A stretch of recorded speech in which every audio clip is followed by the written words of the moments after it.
My name is Alois Ruf.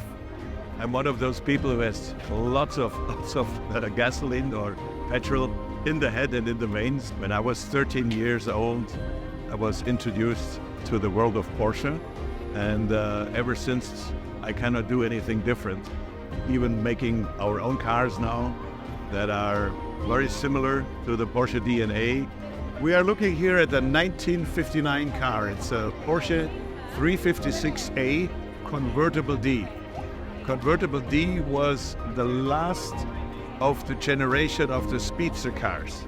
And we have been able to freeze the DNA of the Porsche and then make our own new car with all the modern DNA combined with the old DNA and the roots of the original car.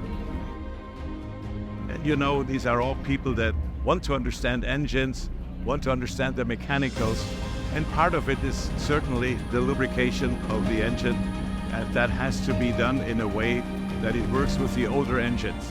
The older engines do not necessarily want the latest style of oil. They want a classic mixture for a classic car, the special oil for that. And this is what we are providing, and we're working together with Motul. And it's great fun because it's a very motivated crew, and we are talking to the people that are in the oldest lubrication company that makes those lubricants. The secret is that you keep good motor oil and that you change it at least once a year. You won't do enough miles, but just to replace it is very important that it stays fresh and young.